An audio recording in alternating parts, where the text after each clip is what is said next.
Buenas tardes. A continuación, en el Congreso vamos a realizar lo que es la mesa sobre calidad en cirugía cardiovascular. Esta es una mesa con tres ponentes. Yo soy uno de ellos, soy el doctor Margarit, que trabajo en el Hospital de Alcira, de Valencia.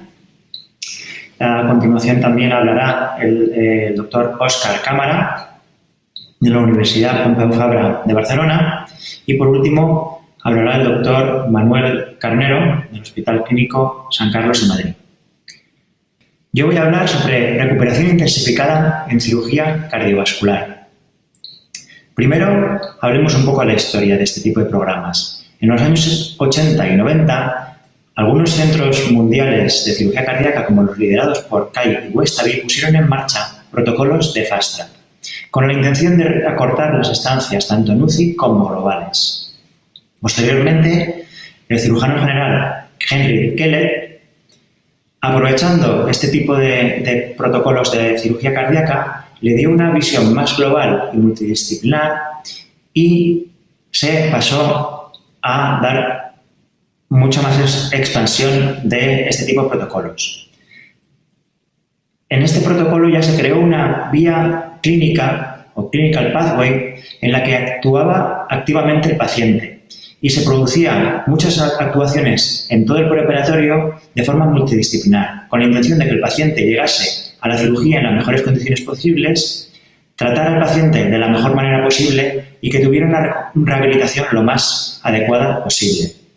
Se creó a nivel internacional la asociación ERAS, Enhanced Recovery After Surgery, y en España el Grupo Español de la Rehabilitación Multimodal, GERM. En el año 2015, en España, con el apoyo del Ministerio de Sanidad, se publicaron la Guía Clínica de Recuperación Intensificada en Cirugía Abdominal, Guía RICA.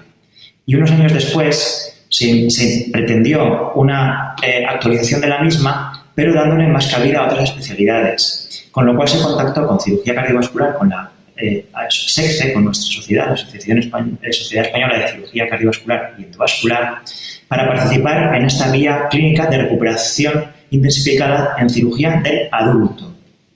Aprovechando que se había firmado un acuerdo con la Asociación SEDA de Anestesiología y con nuestra buena relación con los perfusionistas, con la AEP, se decidió crear una vía de recuperación intensificada en cirugía cardiovascular propia y luego integrarla también en la RICA. Durante más de un año y medio se ha trabajado en esta vía y se han realizado 171 recomendaciones, condensadas en 4 periodos: preoperatorio, actuaciones a realizar durante las consultas externas alejadas de la intervención, preoperatorio inmediato, actuaciones a realizar los días previos a la intervención, intraoperatorio y posoperatorio. No vamos a hablar de todos ellos porque sería demasiado extenso, pero vamos a dar las pinceladas de las más importantes. Durante el preoperatorio es muy importante fijarse en el estado nutricional del paciente para detectar malnutrición, ya que si un paciente llega malnutrido al quirófano, aumentan las complicaciones, sobre todo infecciosas. Para su detección se pueden emplear escalas tipo MUST o biomarcadores como la albúmina. Y aunque en cirugía cardíaca no hay mucha evidencia firme para ello, el hecho de que los suplementos nutricionales en otras especialidades dan unos resultados excelentes nos hacen que los recomendemos. Por otro lado, se debe de realizar una medición de la hemoglobina glicosilada en todos los pacientes que se vayan a intervenir, tanto diabéticos como no diabéticos, dado que sus valores elevados pueden asociar complicaciones incluso en los no diabéticos. Y se debe de valorar posponer la cirugía cuando es demasiado bajo o demasiado alto el nivel de hemoglobina glicosilada, porque puede deberse a repetidos episodios de hipoglucemia o de hiperglucemias y, por tanto, mal control, respectivamente. También es muy importante fijarse en los niveles de hemoglobina. La anemia es un factor de riesgo muy importante para el posoperatorio. Aumenta la incidencia de transfusiones y todo esto tiene muchos efectos negativos. El nivel óptimo de hemoglobina con el paciente debe de llevar a cirugía es al menos de 13, independientemente del sexo.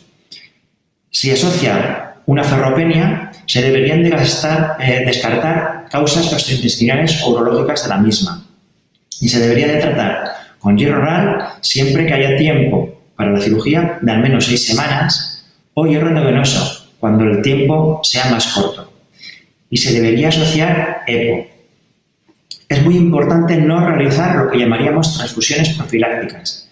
¿Esto qué es? No se deben transfundir a los pacientes que no requieran una transfusión por causas clínicas, por los niveles de hemoglobina adecuados, independientemente de que se vayan a operar. Es también fundamental realizar una rehabilitación, tanto respiratoria como física, porque así nos permite que el paciente llegue en unas condiciones muy buenas a la cirugía y eso hace que se recupere más pronto y que no tenga tantos problemas en la intervención. En cuanto al preoperatorio inmediato, tenemos que fijarnos en que clásicamente estaba recomendado un ayuno muy largo. Ahora el ayuno es más corto e incluso se recomienda el valorar administrar unas cargas de carbohidratos con líquidos claros, lo cual permite una reducción de la resistencia a la insulina y puede permitir mejorar los resultados. Se debe de evitar la administración de ansiolíticos de forma rutinaria, especialmente en gente mayor de 65 años, y muy especialmente evitar la administración de fármacos de larga duración como el diazepam. También es muy importante el prevenir la fibrilación auricular posoperatoria, dado que es una complicación muy frecuente y que puede alargar mucho el posoperatorio. Es fundamental mantener los betabloqueantes e incluso en pacientes que no los tomasen previamente, iniciarlos 2-3 días antes de la intervención. Como alternativa se puede administrar amiodarona durante 5 o 6 días antes de la intervención. Y también se ha visto como una medida coste efectiva la administración de vitamina C, dado que un posible mecanismo fisiopatológico de la fibrilación auricular es el estrés oxidativo. También es importante tener en cuenta que se debe de prevenir las náuseas y vómitos en estos pacientes, dado que vamos a intentar que se extúen pronto. Es muy importante para ello realizar un control del dolor y solamente se realizará profilaxis de este tipo de eventos adversos si hay factores de riesgo para ellos. En cuanto a la cirugía, en cuanto a la monitorización anestésica, es fundamental realizar una monitorización con el BIS de la profundidad anestésica y del bloqueo neuromuscular que permita reducir la administración de fármacos para estos dos tipos de actuaciones y de esa forma favorecer la actuación postoperatoria. El tipo de fármacos que se deben de utilizar en la inducción y el mantenimiento deben de ser fármacos de acción más corta y de clonamiento más rápido. Se deben de evitar las benzodiazepinas, especialmente en pacientes mayores. Y para el mantenimiento está indicado realizarlo con halogenados. En la disminución del impacto dilucional, los perfusionistas deberán valorar realizar mini extracorpórea. Es también muy adecuado realizar RAP o reservado hemático autólogo. Y se debe de valorar el realizar técnicas de ultrafiltración, como la Z-Buff. Es muy importante realizar un uso racional del recuperador celular. También los perfusionistas deberán de mantener una optimización adecuada del medio interno. Para ello es fundamental que se realice monitorización de la temperatura por múltiples canales, especialmente indicada la sonda vesical. Y lo interesante es mantener una normotermia durante toda la intervención para evitar problemas de la hipotermia posteriormente. Se debe evitar las hiperglucemias y para ello se debe realizar un control estricto de la glucemia. Y la perfusión debería ser guiada por objetivos, lo cual permite reducción de las complicaciones renales. En cuanto a la fluidoterapia, también se debe realizar guiada por objetivos. De primera elección son los cristaloides y especialmente indicados serían los cristaloides balanceados que puedan reducir la hipercloremia y la acidosis. En cuanto a los drenajes, Hay dos tipos fundamentales utilizados, el convencional y el acanalado tipo Blake. Entre ellos no hay grandes diferencias, pero hay un tercer tipo que son los de limpieza activa que permiten mantener la permeabilidad de los drenajes evitando su coagulación, y eso es muy importante en el postoperatorio inmediato, dado que es una recomendación fundamental en nuestra guía el evitar la coagulación de los drenajes y mantener su permeabilidad para evitar problemas de taponamiento cardíaco o de hemotórax. Y no se debe realizar maniobras de hiperpresión negativa tipo Milking ni romper el campo estéril en el postoperatorio. En el postoperatorio, otras medidas a tener en cuenta son: se debe realizar una analgesia muy importante y debe ser multimodal. De esa forma podremos minimizar las dosis de opioides. Se puede asociar o AINES o ketamina o pregabalina para ello. En la cirugía SYNFEC puede estar indicado la realización de anestesia epidural y es también fundamental el intentar realizar bloqueos periféricos. Es también muy importante evitar la hipotermia, porque un paciente que vaya a ser extubado de forma temprana, si se despierta hipotérmico, tiene muchos problemas y no va a permitirse la buena evolución del mismo. Para ello se debe de mantener ese tipo de actuaciones. La extubación, como decimos, ha de ser lo más precoz posible, idealmente en las primeras 6 horas postoperatorias, e individualizadamente, según el paciente y el centro y la experiencia del equipo, se puede realizar una extubación en quirófano de forma adecuada. La movilización y la rehabilitación en el postoperatorio ha de ser precoz, lo antes posible. Y la alimentación total vía oral también debe ser lo más precoz posible. En caso de que esa nutrición oral no pueda ser la más adecuada, se debe valorar la asociación de una nutrición enteral lo más precoz posible.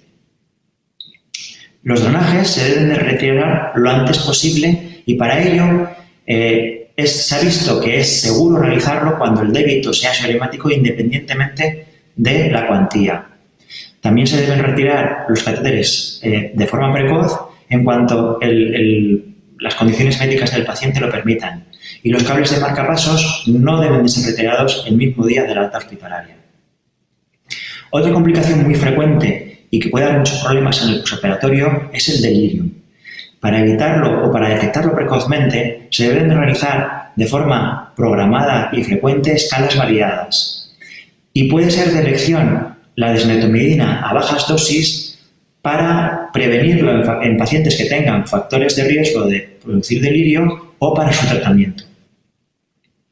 Es muy importante la prevención del daño renal y este tipo de medidas se han visto que es muy importante mantenerlas en todo momento. En cuanto a la anemia postoperatoria, hay que tener en cuenta que es fundamental el realizar programas de ahorro de sangre. Esto nos va a permitir realizar la prevención de la anemia postoperatoria ya desde el preoperatorio y el intraoperatorio. En caso de producirse anemia, se debe valorar el instaurar precozmente hierro endovenoso y ácido fólico, que dan muy buenos resultados. Para finalizar con las recomendaciones postoperatorias, está especialmente indicado utilizar corsé external en los pacientes de alto riesgo para prevenir complicaciones de la esternotomía. Y finalmente, voy a hablar de cosas muy importantes. Paro aquí, para un momento. Finalmente, hablar de que con este trabajo que hemos realizado, nuestro trabajo empieza realmente. En los próximos meses se va a poner en marcha una formación con certificación universitaria para poder profundizar en todos los aspectos de esta vía clínica. De esa forma, creemos que se pueden divulgar más adecuadamente este tipo de protocolos, que creemos que es muy importante que se instauren en la mayor cantidad posible de centros, donde se debería de realizar una selección de un grupo de profesionales que se vayan a formar en ellos para posteriormente instaurarlos de forma progresiva, lenta, adecuada en cada centro, y así se puedan ir beneficiando cada vez más pacientes. Con esto se podría acortar las estancias, tanto en UCI operatorias, y esto ya sabemos en los tiempos que corren con el COVID lo importante que es. También es fundamental realizar una auditoría de los resultados y ver el grado de implantación de esta vía clínica en el futuro. Y creemos que es muy importante mantener esta vía viva. Eso quiere decir que deberemos realizar revisiones periódicas para estar adecuados a la última evidencia científica más actualizada. También es fundamental tener en cuenta que en cada una de las recomendaciones que hemos realizado de mayor o menor peso o de mayor o menor evidencia, se pueden poner en marcha estudios científicos para o bien crear evidencia donde no la haya, o rebatirla o reforzar donde la hay, y la creación de este grupo de trabajo que ya nos ha permitido la redacción de esta vía nos puede permitir una oportunidad para poner en marcha este tipo de estudios multicéntricos. Yo creo que es muy importante tener en cuenta que en otros programas ERAS internacionalmente se han creado de forma exponencial la publicación de artículos científicos basados en este tipo de programas, como se puede ver al realizar una búsqueda bibliográfica con la palabra ERAS en PubMed. Muchas gracias. Bueno, a continuación, el doctor Óscar Cámara, de la Universidad Pompeu Fabra de Barcelona, nos va a hacer una presentación sobre Big Data, algo muy en boga últimamente, y a ver cómo se puede aplicar en cirugía cardiovascular. Por favor, doctor Cámara. Muchas gracias, los chairs, por introducirme. Voy a empezar la presentación que se titula Big Data en cirugía cardiovascular. Muchas gracias por esta invitación. Bueno, ¿quién soy yo? Yo soy Óscar Cámara. Trabajo en la Pompeu Fabra, soy catedrático de procesado de imagen y durante muchos años he estado trabajando en todo lo que es el procesado de datos médicos, tanto señales como imágenes médicas, pero también en simulaciones personalizadas, en cardiología, en neuroimagen e incluso en otro tipo de aplicaciones médicas como oncología.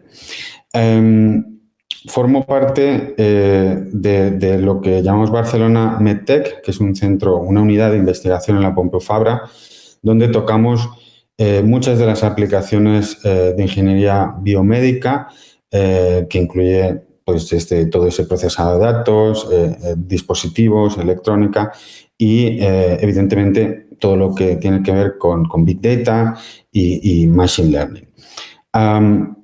De hecho, bueno, o sea, actualmente en los hospitales para cada paciente pues se dispone de una cantidad de información enorme que se tiene que interpretar, se tiene que comunicar y no es obvio cómo integrar y cómo utilizar estos datos para tomar unas decisiones clínicas óptimas. Y realmente, bueno, pues es algo en el cual se tiene que colaborar desde la parte de ingenieros hasta bueno, y la parte clínica para optimizar todos estos workflows clínicos y dar un mejor soporte al paciente. ¿Qué es lo que se hace normalmente con estos datos, ¿no? Pues básicamente los datos se tienen que procesar para extraer índices ya sea, bueno, que te van a caracterizar la estructura, la función, la fisiología, puede ser deformación, puede ser geometría, forma, función, viabilidad y se tienen que integrar. Se tienen que integrar porque todos corresponden, en el caso de cardiología, al mismo corazón, pero cada sensor, cada modalidad te proporciona información específica, no completa y que se tiene que poner junta, ¿no? Además, bueno, pues se pueden utilizar técnicas computacionales para modelar, hacer estadística y predecir un poco lo que pueda pasar según se tomen unas acciones u otras. Y en esto, bueno, puede ayudar lo que es la inteligencia artificial y el machine learning. Al final, machine learning se puede simplificar a nivel de que no es más que estadísticas avanzadas, ¿no? O sea, al final las estadísticas clásicas se saca toda la información de los datos que se tienen. Y los algoritmos de Machine Learning son un poco diferentes porque al final estos algoritmos son capaces de aprender de los datos y aprender patrones que no han sido explícitamente programados para ellos. De todas formas, no hay que pensar que la inteligencia artificial va a resolver todos los problemas y que van a empezar a pensar por nosotros, ¿no? Al final es muy importante, para estos algoritmos funcionen bien, es que tienen que tener muy bien definido lo que es la tarea, lo que son los datos sobre los cuales se va a trabajar y tiene que tener unas métricas que tienen que estar muy bien definidas para que todo esto funcione, ¿no? ¿Y por qué estamos hablamos de Big Data y por qué hablamos de inteligencia artificial y Machine Learning? Que está alrededor nuestro, en toda la sociedad, ¿no? No es un concepto que sea nuevo. La inteligencia artificial, los orígenes datan de los 50, los 60 y ha tenido mucho lo que se llama veranos inviernos, ¿no? Que parece que hay mucho hype y luego baja.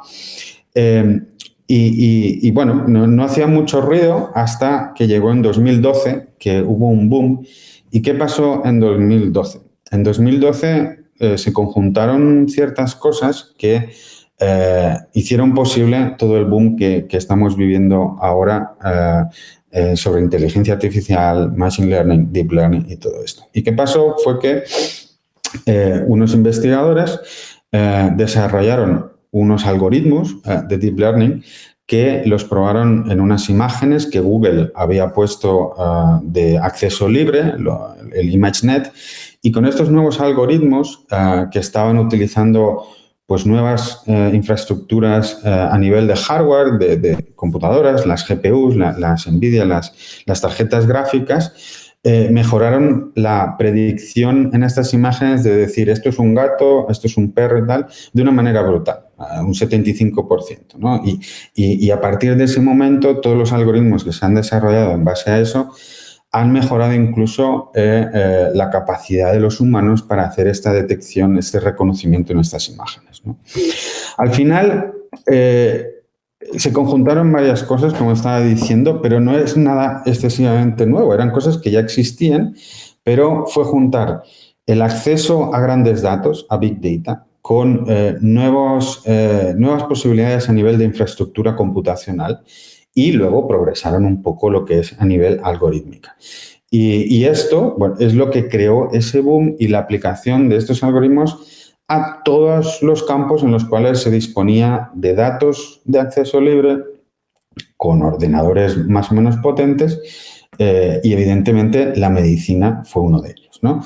En la medicina, esto llevó incluso a un poco portadas sensacionalistas de que la inteligencia artificial iba a sustituir a los médicos, etcétera, nunca más lejos de la realidad.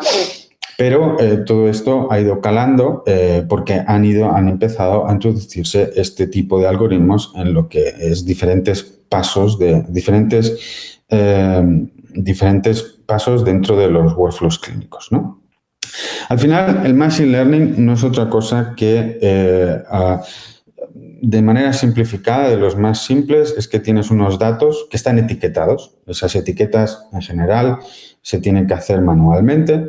Esto se introduce al algoritmo de Machine Learning que aprende una relación entre lo que es estas etiquetas y los datos de base, ¿no? Entonces, esta es una fase de entrenamiento y cuando te vienen nuevos datos y esos algoritmos ya están entrenados, lo que pueden hacer y lo que hacen estos algoritmos es hacer una predicción, ¿vale? Pero bueno, en estos casos básicos se necesita un entrenamiento, ¿no? Es importante diferenciar estos casos de los que estaba hablando, que es lo que se llama el aprendizaje supervisado, porque necesitan esas etiquetas. Y esas etiquetas no son fáciles de obtener, o sea, lleva mucho tiempo. Pero son los algoritmos que son más estándares y que funcionan mejor ahora mismo. También existe, que se está avanzando mucho, lo que es el aprendizaje no supervisado, que no necesitan esas etiquetas y va muy bien para descubrir nuevos patrones en los datos, que luego el humano tiene que hacer regresión y entonces permite hacer nuevos descubrimientos sobre esos datos. Luego hay otras cosas como Reinforcement Learning que ahora no entraré en detalle. Al final, esto es un ejemplo.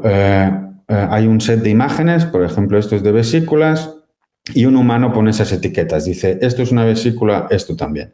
Y los algoritmos lo que hacen es aprender las relaciones de esto es una vesícula y otra imagen de un gato, pues no es de vesícula. Entonces, cuando le viene, y el algoritmo aprende esta función entre imagen y vesícula. Y cuando vienen unas imágenes, pues entonces te dice, esto es una vesícula y esto no es una vesícula, ¿vale? Lo que hablaba de no supervisado, no les dices esas etiquetas, le das todas esas imágenes y el algoritmo lo que te hace es que te encuentra, te hace clusters en los datos de una manera no supervisada. Y luego, entonces, el humano lo que hace es explorar estos clusters y dice, es que me lo ha separado entre unos que han sangrado y otros que no, ¿vale? Entonces, esto es lo que deriva nuevo conocimiento a partir de los datos. La diferencia un poco de los métodos clásicos de Machine Learning con el Deep Learning, que también se habla mucho, o sea, Deep Learning es un tipo de Machine Learning, es que en el Machine Learning clásico el humano elige qué características son las que se introducen en el Machine Learning. Es decir, bueno, pues si yo sé que es importante la forma de un objeto, pues se lo digo, ¿no? Entonces, el algoritmo ya me clasifica mirando la forma, ¿no? Deep Learning no se le dice qué características mirar y es los algoritmos mismos que aprenden cuáles son las mejores características que ayudan a a separar y a clasificar los datos, ¿no? Se dice, bueno, son las redes neuronales que se llaman y va muy bien todo lo que son Convolutional Neural Networks en el procesado de imágenes. Y al final no hace otra cosa que aplicar filtros y hacer muchas transformaciones a la imagen para que aprendiendo esas transformaciones luego te diga, cuando te venga un gato, diga, mira, esto se parece a un gato, ¿vale? Pero bueno, volviendo un poco a la parte clínica, ¿no? O sea, ¿en qué está afectando a nivel de ese procesado de grandes datos? Podemos ver que está afectando a lo que es la adquisición de los datos porque se está aplicando Deep Learning para acelerar lo que es la reconstrucción de las imágenes, por ejemplo, hacer una resonancia mucho más rápida. Se está usando para reconocer los objetos, para segmentar los datos. Y todo esto, bueno, al final se pueden utilizar lo que son algoritmos de Deep Learning que son cajas negras porque no se puede interpretar bien lo que hace el algoritmo, pero para todo lo que son decisiones que tienen una influencia más importante en el paciente, como es pues, la interpretación de los datos, todo lo que son los sistemas de apoyo a las decisiones, razonamientos, no se pueden utilizar algoritmos de Machine Learning que sean black box. Se tienen que utilizar otro tipo de algoritmos y es por eso que la mayoría de algoritmos hasta ahora se utilizan en estas dos primeras cajas, que tienen menos riesgo al paciente. Estas de aquí, hay pocos algoritmos de procesado de imagen de procesado de datos que hayan hecho este paso, ¿no? Al final, si vemos un poco en lo que puede ser un workflow de procesado de datos cardíacos de imagen, ¿no? La inteligencia artificial puede y está empezando a tener una influencia en muchos pasos, desde lo que es el contacto paciente-médico, pues por lo que hablábamos, puede ayudar a integrar los datos, a extraer datos de manera automática y todo esto acelera todo el proceso, ¿no? Lo que hablábamos de la adquisición en la imagen, el procesado de los datos, incluso el postprocesado, extraer los índices, incluso lo que son acelerar lo que es y automatizar, hacer los informes, ¿no? Si nos centramos en cirugía cardíaca, pues es un poco lo mismo, ¿no? O sea, todo lo que son la integración de los datos de los Electronic Health Records con las imágenes preoperatorias que se adquieren, pues se pueden integrar con estos algoritmos en lo que puede ser un score de riesgo para el procesado de datos durante la intervención, pues por ejemplo, si estamos haciendo una ablación o ese tipo de cosas en cardiología o en otro tipo de cirugías, el procesado de los vídeos, todo es el procesado de datos, cómo integrarlo con lo que es Population Data Statistics y luego, evidentemente, para el posoperatorio.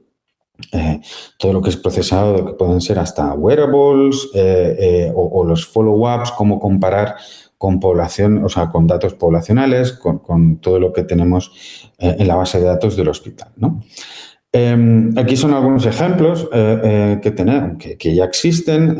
Hay bases de datos grandes como el UK Biobank que están ayudando mucho a acelerar todo esto porque es importante que se necesitan muchos datos, grandes datos que ayuden a capturar la variabilidad que se puede obtener en los diferentes pacientes. Esto, por ejemplo, pues Stephen Peterson consiguió tener un montón de gente para delinear manualmente corazones durante todo un año en más de 5.000 pacientes y al final estos son los datos que se están utilizando empresas como Circle para proporcionar y tener una herramienta comercial que permita automáticamente segmentar el corazón 4 cámaras de manera automática sin interacción. Nosotros estamos colaborando con gente, por ejemplo, en la maternidad del Hospital Clínic para, con algoritmos similares, pues detectar diferentes partes, la placenta, en aplicaciones de cirugía fetal para lo que es el Twin-to-Twin Transfusion Syndrome y ayudar a todo lo que es la planificación de la intervención. También estamos trabajando con los datos del UK Biobank, pero trabajar con estos datos no es nada sencillo. Al final hay que tener mucho cuidado con estos tipos de datos porque normalmente suelen tener cierto sesgo y suelen estar no muy bien balanceados. Entonces, eso afecta directamente a la precisión de estos algoritmos. Entonces, estas son las cosas que ahora mismo se está trabajando mucho para intentar que estos algoritmos no sean tan sesgados a los datos que se tienen, ¿no? Por ejemplo, si se tienen datos solo de un escáner, y se ha entrenado un algoritmo con ese escáner, ya se sabe que si se prueba en imágenes de otro escáner, no funciona. Se tiene que tener una base de datos que combine datos de diferentes escáneres. Y luego, pues, no sé, seguramente os sea difícil ver la diferencia entre estas dos imágenes, pero aquí hay una zona puesta un poco con mala leche, que lo que le hace al algoritmo es pasar de decir que esto es un oso a decir que esto es una rana, ¿vale? Y al final la imagen es casi la misma, pero esto le engaña. Entonces hay que tener mucho cuidado con estas cosas. A pesar de eso, se está empezando a utilizar, por ejemplo, pues para adquirir información de los tags para decidir cuál es el tipo, cuál es la válvula mejor, en este caso una TAVI de Edwards, para decidir cuál es el tamaño óptimo a partir de la imagen directamente, ¿no? También se está utilizando para todo lo que es, o se puede utilizar para todo lo que es selección de pacientes, ¿no? O sea, lo que hablábamos antes de categorizar, ¿no? Y de hacer una especie de fenotipado, de estratificación. Aquí hicimos sobre una base de datos de estenosis aórtica para una estratificación, mirando un poco, intentando predecir lo que era la supervivencia a 6 años y utilizando algoritmos relativamente sencillos de árboles de decisión. Y todo esto nos dio muchísimo conocimiento de cuáles eran los parámetros importantes para el algoritmo para separar un tipo de casos de otros. Y eso nos ayudó a conocer mejor los datos y ver qué parámetros podían ser los más importantes. El fenotipado, estos son algoritmos básicos, lo que decía, de no supervisados, que colaboradores también aquí en el Hospital Clínic pues lo han utilizado para analizar tanto parámetros clínicos como ecocardiográficos, integrar todos estos datos y ver los clústeres que generaba en los algoritmos, pues luego ver cómo correspondía con lo que eran respondedores o no a las terapias de resincronización cardíaca. Y eso estaba, o sea, ayudaba mucho a ver qué parámetros eran los importantes. Un poco yendo más para el futuro, ¿no? A nivel de cirugía cardíaca y además relación con robótica, ¿no? Al final todo esto son piezas de tecnología que acabarán integradas, ¿no? O sea, al final, pues a lo mejor en unos años, no sé cuántos, pues tendremos todo lo que es la robótica integrada con un sistema de realidad aumentada, realidad virtual, con el sistema de soporte a la decisión y evidentemente AI y todos estos datos estarán integrados para ayudar a todas estas decisiones, ¿no?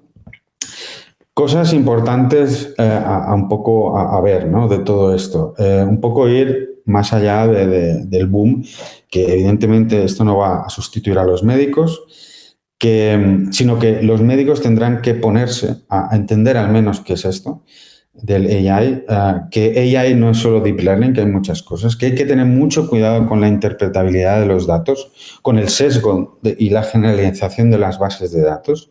Y una cosa muy importante es lo que es la gestión de los datos en el hospital, ¿no? Y la limpieza de los datos y cómo tener un acceso seguro, remoto y que se pueda compartir, ¿no? Esto es muy importante porque es muy difícil conseguir bases de datos grandes y esto en los hospitales, con todos los problemas que hay ahora de privacidad de los datos, no es nada obvio y se necesita ingenieros en los hospitales para que ayuden a centralizar estos datos y ponerlos bien para que se puedan usar y compartir entre mucha gente, ¿no? Nosotros hemos trabajado durante muchos años en ciertas plataformas que están usando diferentes hospitales, pero que necesitan de toda una infraestructura que no es obvia. Y es una infraestructura que necesita informáticos que trabajen en la parte de hardware, se necesita para que hagan interfaces que puedan ser buenas para el usuario, los clínicos, y nosotros, bueno, tenemos varias para ver todos los datos donde se pueden ver las imágenes, señales, las visitas, acceder, o sea, que están conectados al clúster para hacer ese procesado de datos, comparar con otros casos similares. También tener interfaces para que ayuden a la planificación. Esto es en colaboración con Xavi Freixa del Hospital Clínic y David Alzamendi, los doctores del Sant Pau, ¿no? En el caso de orejuelas izquierda para la implantación. Y otros tipos de aplicaciones que hemos hecho internacionalmente, cogiendo datos de zonas rurales de Pakistán, ecocardiografías, para que las revisen médicos de Estados Unidos. Esto es un proyecto financiado por la Bill y Melinda Gates. Pues estas cosas se hacen si se tienen esa infraestructura, ¿vale? No entraré más en detalle en muchas cosas. Entonces, es muy importante que se pueda tener acceso libre a estos datos, ¿no? Y hay que tener conciencia en los hospitales de trabajar para eso, ¿vale? Hay maneras que están empezando a salir, como lo del Federated Learning, para de una manera protegida, que los hospitales puedan, que las redes neuronales y que el procesado de datos sean en el hospital y que los datos no salgan del hospital, solo salgan las redes entrenadas. Esto es algo que tiene buena pinta y cosas como el blockchain también, ¿vale? Aquí no entraré más. Tener los datos en un cloud, estas cosas llegarán sí o sí para poder que todo sea más robusto, que no se pierdan los datos, ¿vale? Y ya un poco para acabar, pues a ver, Machine Learning no acabará con todo el mundo como lo conocemos. Hay cosas en las cuales es bueno Machine Learning con unas tareas definidas y bien marcadas, unos objetivos claros y con bases de datos bien curadas y bien, está muy bien. No es bueno en las cosas de tener una explicación detallada de qué es exactamente lo que hace, razonamiento. Entonces, esto son las cosas que se tienen que mejorar aún. Y al final son herramientas que no le tienen que tener miedo a los médicos. Tienen que ser algo que conozcan, como lo que es el modelado fisiológico, las nuevas modalidades de imagen, los nuevos soportes de visualización.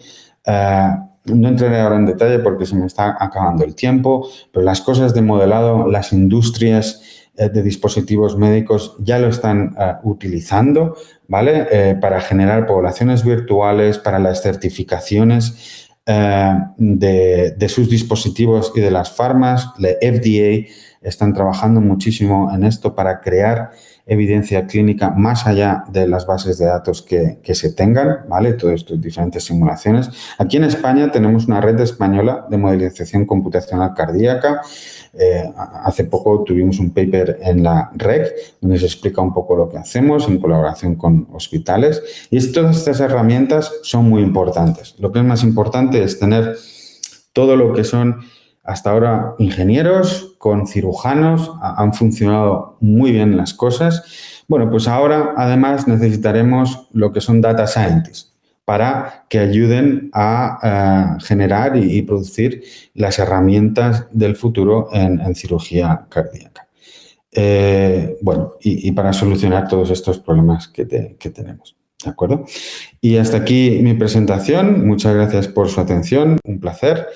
Y si tienen alguna pregunta, pues la pueden formular con las vías de comunicación del Congreso. Muchas gracias.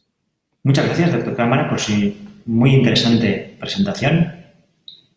Bueno, a continuación, y para finalizar con la mesa de hoy, el doctor Carnero nos va a hacer un análisis del CMBD y cómo eso puede implicar nuestra actuación diaria. Muchas gracias. Muchas gracias, José López. Muchas gracias, Juan Margarit. Bueno, buenas tardes, soy Manuel Carnero. Como ya me he presentado, soy cirujano cardíaco del Hospital Clínico de Madrid y voy a hablarles de un tema en el cual he estado investigando los últimos meses. Tal vez algunos hayan oído o leído alguna de las comunicaciones o artículos que hemos publicado desde la Sociedad Española de Cirugía Cardiovascular y Endovascular, y es el análisis de datos del CMBD. En primer lugar, quiero contar qué es el CMBD porque tal vez muchos de ustedes no lo conozcan. El CMBD es el acrónimo de Conjunto Mínimo Básico de Datos. Este es un proyecto que se inició en España en 1987, después de un proyecto similar que surgió a nivel europeo, que fue el CMBD europeo en 1982. El CMBD es el Conjunto Mínimo Básico de Datos. Se creó en 1987 fundamentalmente con 4 objetivos.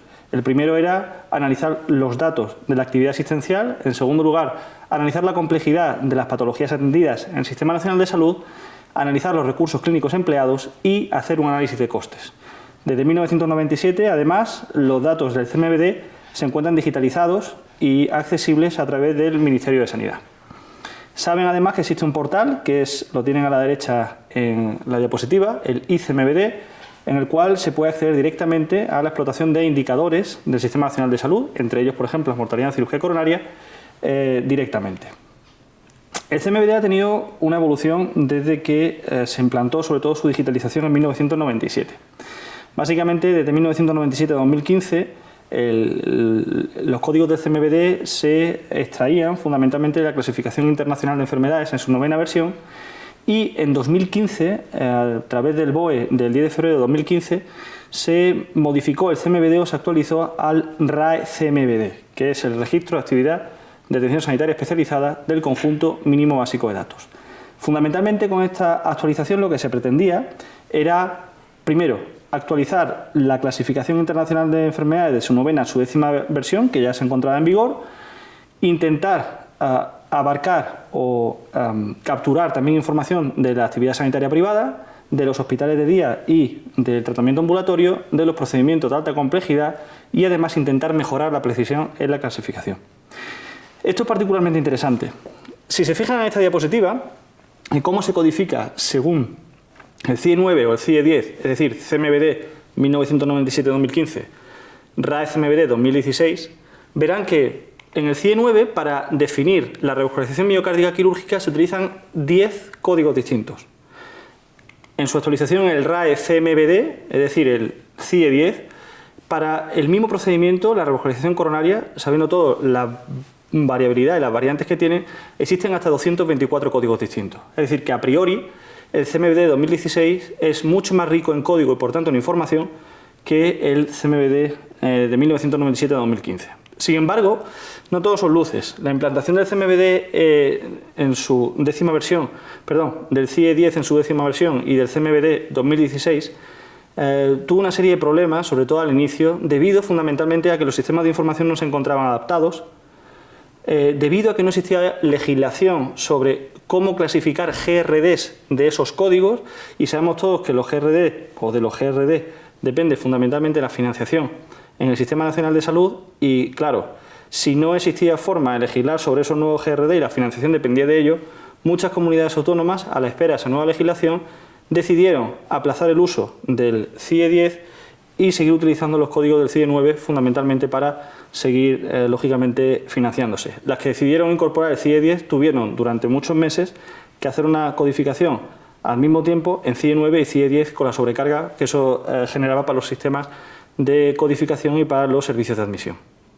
Además, hubo un retraso en la formación de los codificadores. Para que se hagan una idea, en Estados Unidos el último estado que incorporó el CIE 10 a la medición de la actividad sanitaria fue Alabama, que lo hizo en 2014, y ya desde 2011 los codificadores se encontraban formándose en este nuevo sistema de clasificación.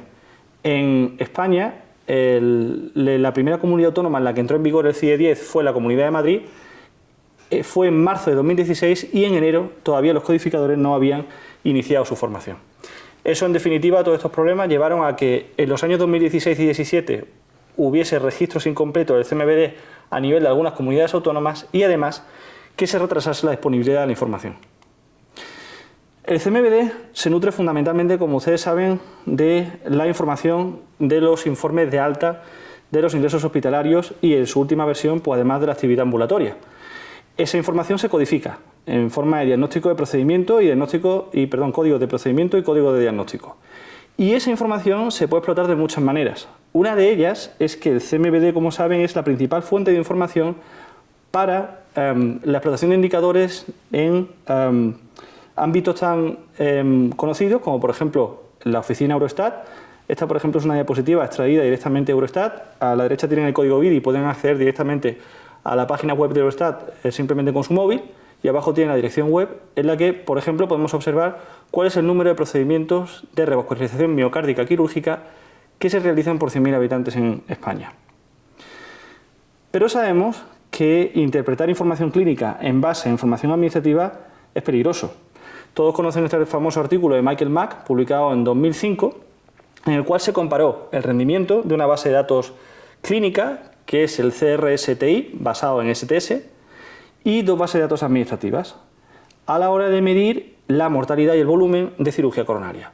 Y al comparar las tres bases de datos, se observó que los pacientes sometidos a una cirugía coronaria tenían mayor mortalidad en la base de datos administrativa que en la base de datos clínica, y también se observó que el volumen de intervenciones coronarias se multiplicaba, o se incrementaba, mejor dicho, casi un 20% con respecto a la base de datos clínica. Este artículo es mucho más reciente, seguro que también lo conocen, publicado por Goicolea y Elola en la Revista Española de Cardiología, hace menos de 2 meses, en las cuales en este artículo intentaron analizar o correlacionar el volumen quirúrgico de cirugía coronaria de los hospitales con la mortalidad en función de ese volumen, como digo. Y fíjense que identificaban entre 2013 y 2015 un total de 17.335 casos de revascularización miocárdica quirúrgica. Esos casos se dividieron en dos grupos.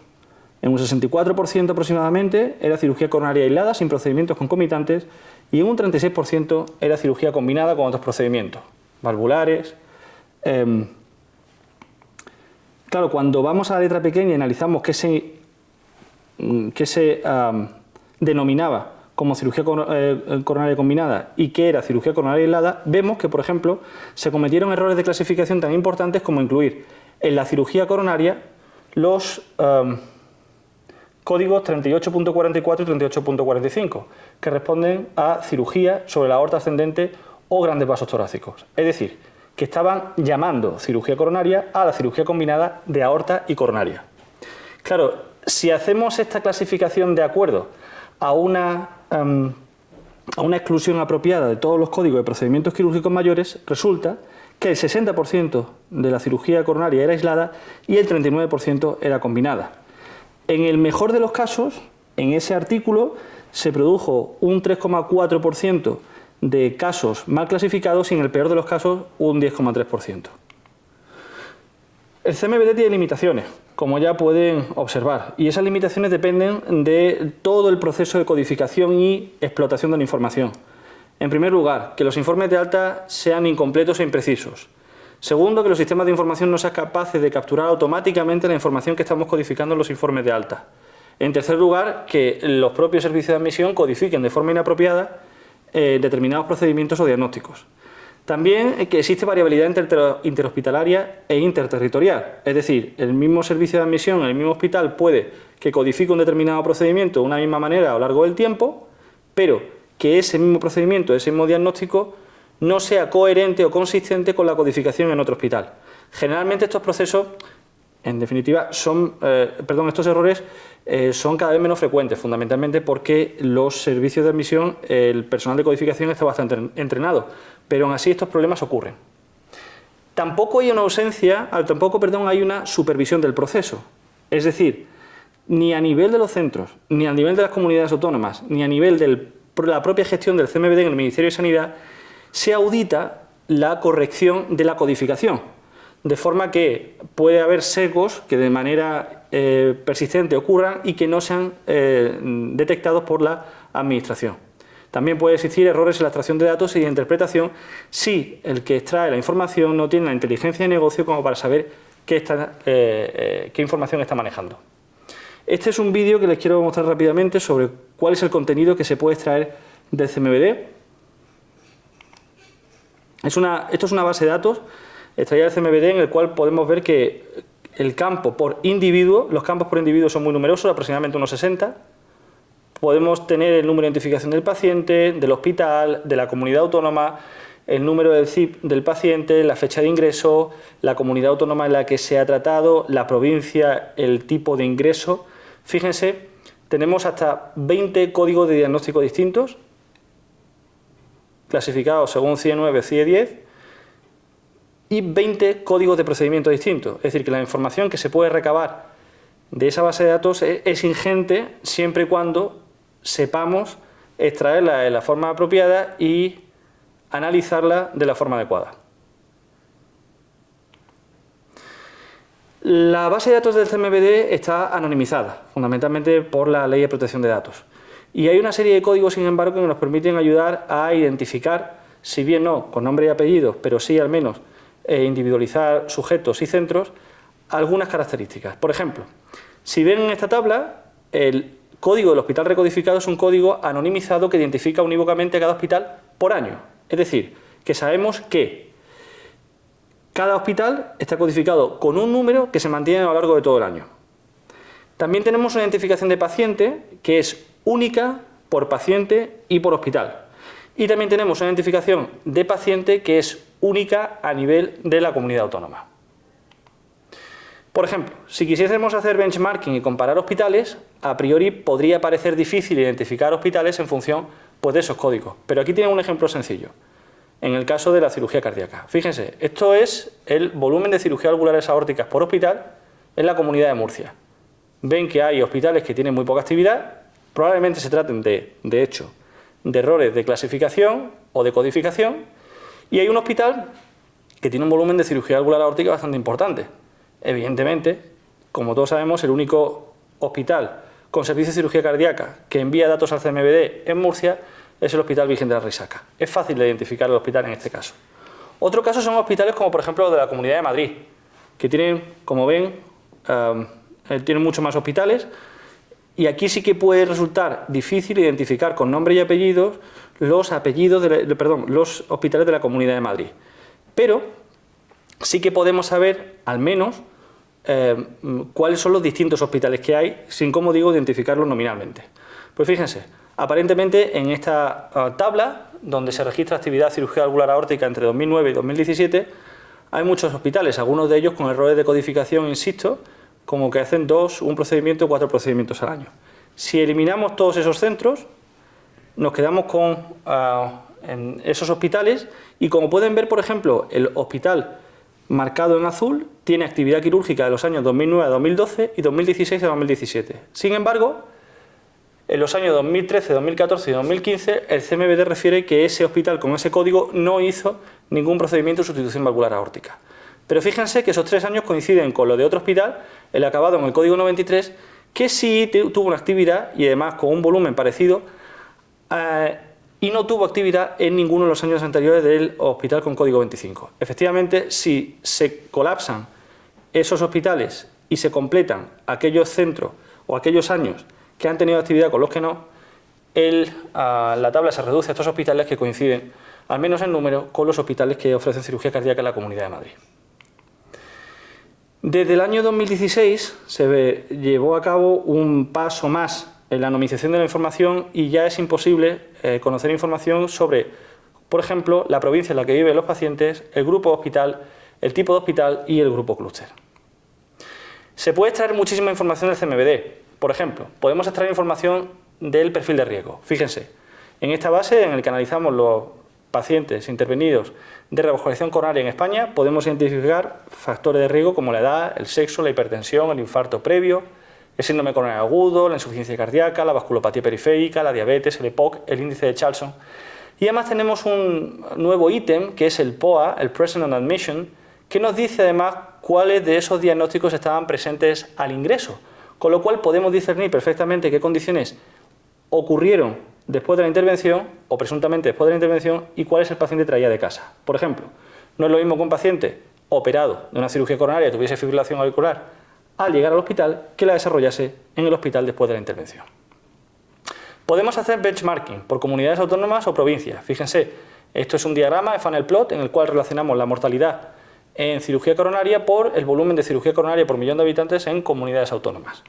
Podemos hacer además un benchmarking por centro, en que, fíjense, estamos analizando la mortalidad ajustada al riesgo por hospital según el volumen de intervenciones de ese centro. Podemos hacer además análisis de tendencias con indicadores brutos o ajustados, como por ejemplo en este caso en el que estamos analizando el índice de mortalidad ajustada al riesgo desde 1998 a 2017. Y podemos hacer análisis de variabilidad, como en este ejemplo concreto en el que analizamos con QSUM la variabilidad de la mortalidad en cirugía coronaria en España.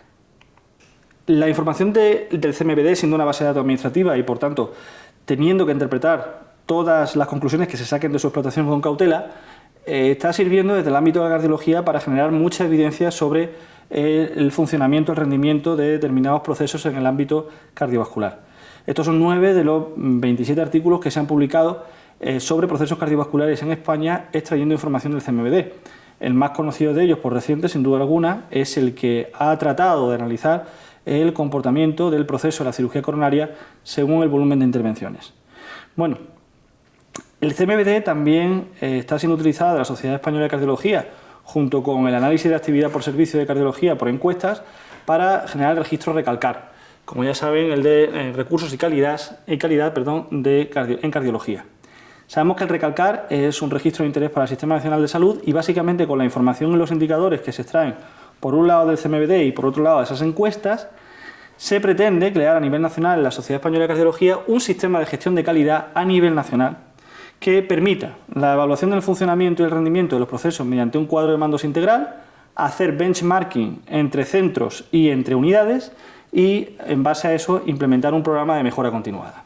Claro, desde la Sociedad Española de Cirugía Cardiovascular y Endovascular hemos respondido a algunas de las interpretaciones que se han hecho de los procesos íntimamente quirúrgicos, como la revascularización coronaria quirúrgica, pues a través de cartas, a través de boletines informativos de nuestra propia sociedad, pero vamos por detrás. Yo creo que si realmente queremos hablar el mismo lenguaje que la Administración y hacer una interpretación no sesgada de la información que se puede extraer del CMVD de los procesos quirúrgicos, tenemos que hacerlo nosotros mismos. En este sentido, y desde hace poco, miembros de la Sociedad Española de Cirugía Cardiovascular y Endovascular hemos analizado el CMVD para intentar analizar la calidad de nuestros procesos quirúrgicos, como por ejemplo este artículo publicado en la Revista Española de Cardiología, y se puso en marcha el proyecto de boletines, pero creo que se quedaba un poco corto en el sentido en el que la información creo que debe ser información referenciable y que por tanto pueda servir para generar evidencia. Creo que la Sociedad Española de Cirugía Cardiovascular y Endovascular debe hacer un análisis autónomo del CMBD, porque tenemos los cirujanos la inteligencia de negocio para analizar nuestros propios procesos y saber interpretar el CMBD. Tenemos que hacer una medición objetiva de indicadores, hacer benchmarking a nivel de procesos en comunidades autónomas y hospitales. Tenemos que generar información que sea inteligible para la administración, no solo la información clínica que solo nosotros sabemos interpretar, y esto nos tiene que servir para generar evidencia. Por supuesto, el análisis del CMBD debe ser algo complementario al registro de la Sociedad Española de Cirugía Cardiovascular y Endovascular. Con el CMBD, básicamente, lo que podemos tener es una información global de un proceso quirúrgico a nivel de toda España y que nos permita, además, hacer comparaciones. Nos permite tener una perspectiva histórica de todo lo que ha pasado en los últimos 20 años, 21 años con procesos quirúrgicos. Y además nos permite hacer comparaciones fundamentalmente para mejorar, para reproducir aquellas buenas prácticas clínicas. Sin embargo, lo dijo Michael Mack en 2005 y yo lo suscribo, los mejores registros en cuanto a la calidad son los registros clínicos prospectivos. Y por tanto les animo a que participen en el que ya dentro de poco se va a implantar Registro Español de Cirugía Cardiovascular. Muchas gracias. Muy interesante su presentación, doctor Carnero. Bueno, con esto finalicemos nuestra mesa. Espero que les haya sido muy interesante y les invito a seguir con el congreso el día de mañana. Muchas gracias y buenas noches.